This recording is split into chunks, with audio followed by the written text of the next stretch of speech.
जब relationship build नहीं रहती तो ये दर्द हमेशा आपकी स्पिरिट में रहता है, और कोई ब्लेसिंग भी उसको दूर नहीं कर सकती, टाइम लगता है उसको। आमीन। आज जब लोग अपनी गर्लफ्रेंड से मिलने जाएंगे ना तो परफ्यूम लगाएंगे पहले, हाँ, माउथ फ्रेशनर, परफ्यूम, ये बाल सीधे।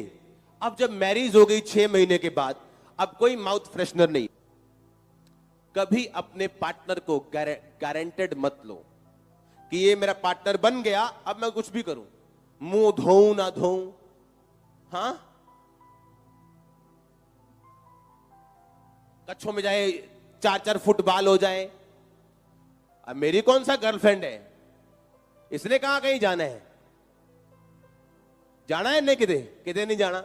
ब्रश करो ना करो, हमें सिगरेट पी के आ जाओ वाइफ दे कोल, तंबाकू खा के आ जाओ, शराब पी के आ जाओ, और वहां से कटनी शुरू होती है। वाइफ के पास जाओ तो उसके हाथों से पता लग रहा होता है बर्तन धोने के बाद कि कौन सी सब्जी बनी थी, और हाथों से स्मेल आ रही होती है कि बच्चे का डायपर कब चेंज हुआ। और दोनों ऐसे भारत पाकिस्तान की तरह लेटे हैं, है तो पास पास लेकिन है दूर दूर। सही कह रहा हूं कि नहीं? हाँ, अब बॉर्डर है भारत पाकिस्तान का, पर कोई किसी को कुछ कह नहीं रहा, क्योंकि अगर उसने मुंह की बात की तो हाथों की बात करेगा, हाथों की तो वो फलाना बगलों की करेगा, कच्छों की करेगा, तो उसे छोड़ दो यार, जैसे हो वैसे ठीक है, कभी ना हाथ धोएंगे तो मिल लेंगे, कोई बात नहीं। कितने मेरी बात समझ रहे हैं? और ये बड़ी बातें, छोटी नहीं। आपको हंसी में समझाई जा रही ताकि आपके पल्ले पड़ जाए। आमीन। गारंटेड मत लो अपने पार्टनर को, वही रखो जो आप कुंवारे होते रखते थे, हाँ, चाहे आप 50 साल के क्यों नहीं हो गए। चर्च में आती थी औरत, मेरे पास आई, बोले मेरा हस्बैंड अभी भी मुझसे फिजिकल रिलेशन चाहता है, मैं 50 साल की हो गई हूं, 55 साल का मैं, क्या प्रॉब्लम है? बाइबल कहती है कि अगर तुम इकट्ठे नहीं रहोगे तो शैतान काम करेगा, ये पवित्रता ही नहीं है। अगर तुम मैरिड हो तो ये काम करना है। कहती नहीं, मुझे, मैं आत्मिक मेरा बनने को दिल करता। मैं कहा बनो फिर, जाओ फिर। उसका हस्बैंड उसी गली की एक जवान लड़की के साथ भाग गया। मैंने कहा बनो आत्मिक, अब और करो आत्मिक बातें, ओवर स्पिरिचुअल, ओवर आत्मिक। मूर्ख लोग, मूर्ख औरतें, मूर्ख आदमी जो ऐसा करते। क्या तुम्हें नहीं पता बाइबल क्या कहती कि आपस में अलग मत हो, सिर्फ प्रार्थना के अवकाश लो, प्रार्थना के लिए छुट्टी लो, दैट्स इट। हालेलुया। आज बंदे दूसरी औरतों के साथ क्यों है? वो औरत चाहे कम ब्यूटीफुल हो, वो तभी भी उसके साथ रहते। क्यों? क्योंकि जब घर जाएंगे तो वाइफ के हाथों से अब नेल पॉलिश की स्मेल नहीं आती, डायपर की आती। उसके कपड़ों से बर्तन धोने वाली स्मेल आती।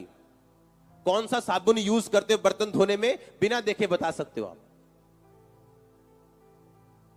कितने मेरी बात को समझ रहे हैं? और ये चीजें छोटी नहीं, ये बड़ी हैं जो मैं आपको सुना रहा हूं। आमीन। गारंटेड ले रहे हो एक दूसरे को, मुंह से स्मेल आ रही है, कोई बात नहीं, नहाए नहीं, कोई बात नहीं, इन्हें कड़ा पाँच जाना कितने। समझ आ रही है कि नहीं? और ये चीजें जब बड़े होते हो आप अपनी अपनी उम्र में, आगे चल के ये आप युद्ध में, आपका घर युद्ध भूमि बन। सबसे पहले हमें यह समझने की जरूरत है कि जितने हस्बैंड एंड वाइफ्स हैं,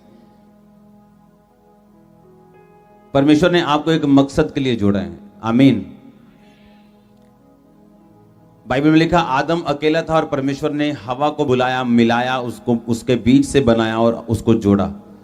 हाँ या ना? नीति वचन 18 उसकी 22 आयत पढ़ेंगे हम। लिखा, जिसने स्त्री ब्याह ली उसने उत्तम पदार्थ पाया और यहोवा का अनुग्रह उस पे हुआ है। आमीन। इसका मतलब क्या है कि जिसने मैरिज की है, परमेश्वर का अनुग्रह उस पे हुआ है, क्योंकि मैरिज परमेश्वर की ओर से।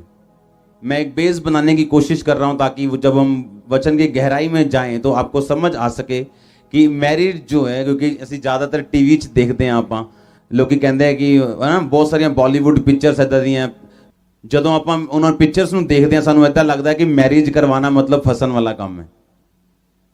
ਮੇਰੀ ਸਮਝ ਆ ਰਹੀ ਗੱਲ ਦੀ ਕਿ ਨਹੀਂ? ਪਰ ਬਾਈਬਲ 'ਚ ਕੀ ਲਿਖਿਆ? ਸਭ ਤੋਂ ਪਹਿਲਾਂ ਸਕਸੈਸਫੁਲ ਹੋਣ ਦਾ ਇੱਕੋ ਹੀ ਕਾਰਨ ਹੈ ਕਿ ਜਦੋਂ ਅਸੀਂ ਉਹ ਚੀਜ਼ਾਂ ਦਿਮਾਗ ਦੇ ਵਿੱਚ ਭਰ ਲਾਂਗੇ ਜਿਹੜੀਆਂ ਬਾਈਬਲ ਦੇ ਵਿੱਚ ਲਿਖੀਆਂ ਹੋਈਆਂ, ਤੇ ਫਿਰ ਅਸੀਂ ਸਕਸੈਸਫੁਲ ਹੋਵਾਂਗੇ। ਚੰਗਿਆਈ ਕਿੱਦਾਂ ਮਿਲਦੀ ਹੈ ਆਪਾਂ ਨੂੰ?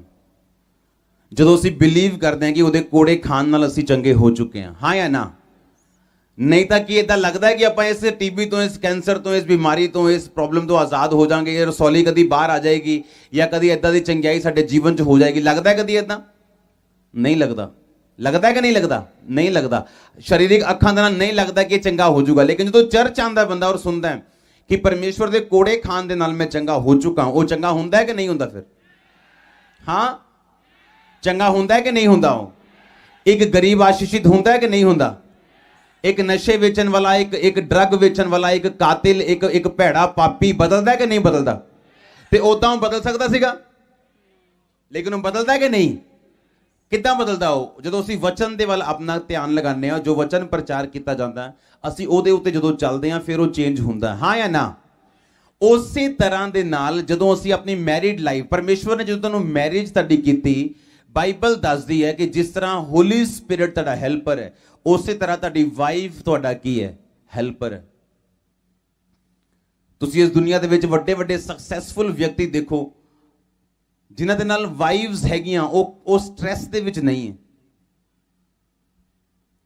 ਵਾਈਫ ਤੁਹਾਡੇ ਮੱਸੇ ਨੂੰ, ਤੁਹਾਡੀ ਸਕਸੈਸ ਨੂੰ ਕੰਟਰੋਲ ਕਰਨ ਦੇ ਲਈ ਔਰ ਤੁਹਾਨੂੰ ਬਲੈਸ ਕਰਨ ਦੇ ਲਈ ਤੁਹਾਡੀ ਲਾਈਫ ਦੇ ਵਿੱਚ ਆਂਦੀ। ਇਹਦਾ मतलब ਕੀ ਹੈ ਕਿ अगर परमेश्वर ने कहा कि जिसने स्त्री ब्याही उसने उत्तम पदार्थ पाया और यहोवा का अनुग्रह उस पे हुआ है, कि परमेश्वर ने अगर ਤੁਹਾਨੂੰ ਮੈਰਿਡ ਲਾਈਫ ਦਿੱਤੀ ਹੈ ਜਾਂ ਉਹ ਦੇਣ ਵਾਲਾ ਹੈ, ਤੇ ਇਹਦਾ ਇੱਕ ਮਕਸਦ ਹੈ ਕਿ ਪਰਮੇਸ਼ਵਰ ਦਾ ਅਨੁਗ੍ਰਹਿ ਜਿਹੜਾ ਉਹ ਤੁਹਾਡੇ ਤੇ ਹੋਣਾ ਚਾਹੁੰਦਾ ਹੈ, ਉਹ ਤੁਹਾਡੇ ਤੇ ਆਣਾ ਚਾਹੁੰਦਾ ਹੈ। ਪਰਮੇਸ਼ਵਰ ਆਪਣੇ ਅਨੁਗ੍ਰਹਿ ਨੂੰ ਤੁਹਾਡੀ ਲਾਈਫ ਦੇ ਉੱਤੇ ਭੇਜਣਾ ਚਾਹੁੰਦਾ ਹੈ। ਇਹਦਾ ਮਤਲਬ ਪਹਿਲਾਂ ਇਹ ਸਾਨੂੰ ਸਮਝਣਾ ਪਊਗਾ ਕਿ ਮੈਰਿਜ ਇੱਕ ਅਨੁਗ੍ਰਹਿ ਹੈ, क्योंकि जब तक ये दिमाग चो नहीं निकलता कि मैरिज एक अनुग्रह नहीं है, मैरिज एक फसन वाला काम है, मेरी आज़ादी खिंचन वाला काम है, तब तक ये मैरिज ब्लेसफुल नहीं है, शांतिदायक नहीं है, पीसफुल नहीं है, जब तक सानू ये समझ नहीं आऊगी कि मैरिज जिहड़ी है यहोवा दा अनुग्रह है साडे उत्ते। किन्हां नूं मेरी गल समझ आ रही? सो पहला प्लान परमेश्वर का यह है कि असी सक्सेसफुल रहिए। तो परमेश्वर ने क्या? यहोवा का अनुग्रह तुझ पर हुआ है, जिसने स्त्री ब्याही उसने उत्तम पदार्थ पाया। सब बोलो आमीन। शैतान ये चाहता है कि साडी गवाही जड़ी है वो खराब होए और असी अनसक्सेसफुल होइए। ऐसे बहुत सारे लोग हैं दुनिया दे विच, ऐसे बहुत सारे पास्टर्स हैं जो उन्हां दी मैरिड लाइफ फेल हुई, उन्हां दी मिनिस्ट्री एक तरह दी फेल हुई। बाइबल च लिखिया कि जेड़ा व्यक्ति अपने घर का इंतजाम नहीं कर सकता, अपने घर दे बच्चों का, अपनी वाइफ का केयर नहीं कर सकता, उन्हां दा इंतजाम नहीं कर सकता, उन्हां नूं खिला पिला नहीं सकता, उन्हां दी केयर नहीं कर सकता, वो बंदा कलीसिया दी केयर क्यों करेगा?